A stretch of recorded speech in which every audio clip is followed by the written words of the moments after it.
Stone, let's start with you. So we've done this a few times now, but number one, how do you feel right now? What's your outlook going into the season? I feel great. To keep it short, I'm just ready to go. Really excited to get back on the mound. I'm excited for our team. I think we got a really good group. Just hard, no emotions except for excitement. Just pumped up. Robbie? No, I know you've done some different things during your career. I mean, where do you see your fit with this team? What do they want from you this year as you kind of step into a new role here? Whatever it takes, wherever I'm needed. Whether that's in the middle of the order, up top, up bottom, it doesn't matter. And then from the pitching side, wherever they decide is best fit for us, and it's going to help us win the most games. From a pitching standpoint, what do you bring to the table? What's kind of your arsenal look like? What do you feel comfortable throwing, and what can fans expect from you? At the end of the day, I'm a competitor. I may not have the best stuff. I'm not going to throw 97 like Carson Ligon or 95 like Stone Simmons, but you'll get a competitor at the end of the day. Doug? Stone, I know we've talked about before that you were the one remaining player from 21. That's kind of become a footnote now. Could you talk a little bit about what drove you through these 2 years of rehab and what kept you going? What was your goal? Yeah, my love for baseball kept me going. I love the sport. I love Mississippi State specifically. Playing baseball here, like I said, a million times is a dream. It's a constant reminder too. Whenever I'm walking around the city and somebody recognizes me, or if we're doing a fan event or something like that, just a reminder of these people love baseball. And I want to get back out there. I want to help the team win. Also, when you add the fact that we've kind of gotten beaten down the past 3 years, 2 years of kind of rough losing seasons, and then last year just kind of tasting it and not really getting it all the way, it lights a fire in you. And so I'm pumped to get back out there. And I was telling Joel and Logan this a minute ago, but my faith in Jesus Christ is my Lord and Savior. That's kind of how I've gotten through it. But in terms of why, it's definitely my love for the game. Steve? No, some people in the building talk about the personality you bring. I mean, you're here with kind of the mini Raleigh Fingers thing going on too. I mean, maybe talk a little bit about how being loose like that in the clubhouse kind of translates to the field. Being serious kind of just tenses everybody up. You got to have a guy in the locker room that loosens everybody up, and we're all really good at baseball, and putting too much pressure on ourselves only hurts us more than helps us. Robbie? No, one of the things that Chris wanted to do in the offseason was kind of add depth to the lineup and add hitters that were going to make it tougher to get out, things like that. After spending the fall with this team and kind of preparing for this season, what have you seen from the lineup that you feel like could make y'all particularly dangerous in the SEC? Up and down the lineup, 1 through 9, even guys that may not be playing every day are probably some of, if not the best hitters in the country. We have a really good lineup. We have a really deep lineup. Freshmen, seniors, it doesn't matter who's out there, but we have a really good lineup. Steve? Stone, you've been a Mississippi State guy for a long time now. What are your thoughts about these newcomers? What have you seen this staff do in the portal and through the recruiting class to kind of upgrade the talent here and get you guys back going on? I'm pumped about it. I like what we looked for this offseason. I think this is probably my favorite group of newcomers since I've been here, which is a lot of newcoming classes.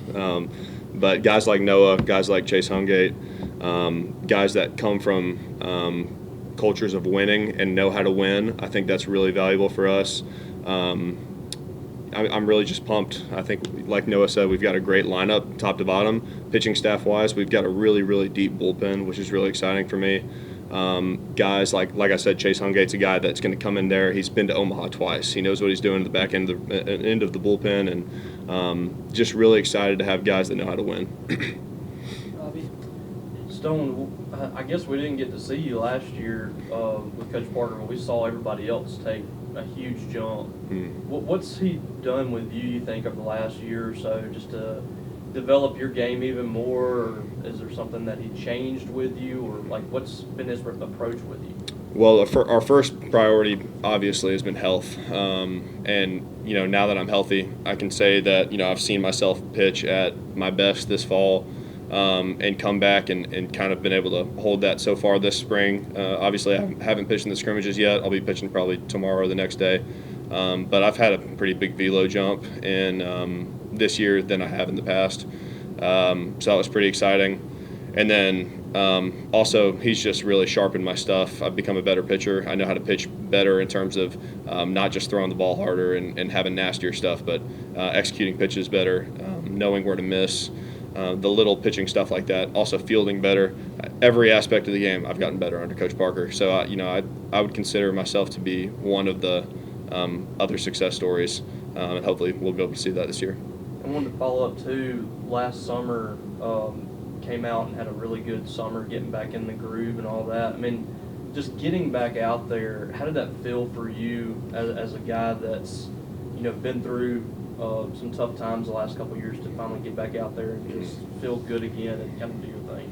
Yeah, it was huge. My first outing, I texted my mom and I said, somehow I forgot how much I love playing baseball. I threw a couple innings and it was, I remember I basically had the time of my life, and I was playing in Danville, Illinois, a place I was not, very familiar with, and didn't fall in love with it like I did Starkville. But, it was a great time, and I really, it sort of reignited my love for the game. And like I said, I have reminders all the time, but it's easy to forget when you're hurt for so long. But when you get back on the mound, that's the biggest reminder. So I'm really ready for that this season. Benjamin? Noah, your team brought in a bunch of guys who had really good numbers at the mid-major level, now coming up to play in the toughest conference in college baseball. Is there sort of a bond among those guys who came in via the portal from smaller schools who are now set out to see what you're working in the SEC? Yep, definitely. I mean, not even just us mid-major guys. Like, obviously there's a certain bond there where we had to kind of get it from nowhere, and now we're at the coolest place on earth. But just our entire clubhouse is really close, and we've done a great job at coming together with guys like Stone. He's been there, done that. He's won a national title, and he knows what it takes each and every day to get there. Danny P? Either one of y'all can answer because you both wrote the catchers. How do y'all see the catchers developing and the depth there? Well, Coach Parker has done a great job helping, obviously Coach Cheese, I would say, is our catching coach, and he's been great for the catchers. But Coach Parker has kind of stepped in and added an additional kind of factor to that, development with our catchers.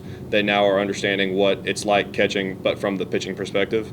Coach Parker, he could say a lot about our catchers before he got here, and they were good. They always have been good, always have been talented, had high ceilings. But since he's been here, I mean, they've gotten light years better. We have a really deep staff behind the dish. We're really pumped about that. I know both of us can agree on that. And they can swing it too. And we've got a good group back there. Doug? Noah, you were a starter before at your previous team. Is there a role that you prefer, starter or reliever, or where do you think your stuff is more effective? I'd probably say in the bullpen, because I'm able to just go out there and let it eat for a couple innings and get out of there. But whatever the team needs, as cliche as it sounds, but as long as we win, I think everybody will be happy. Steve? No, if memory serves me correct, you hit 18 bombs last year at USC Upstate. I think you were third on the team. Every hitting coach I know wants to kind of put their fingerprints on guys. What's been Gautreaux's approach with you? What does he kind of emphasize with you to kind of help you make this jump to the Southeastern Conference? Yeah, so Coach Goat, he's really good at being hands off. He knows when to press the right buttons, when to step back, take a step back, and just watch. The biggest thing is just like finding the mental aspect, just the way we hit, the mental approach, when to hunt certain pitches, certain counts, spin, no spin, fastballs up, fastballs in, and he's been really good with that. He's been really good just fine tuning some small things, but still letting me be who I am.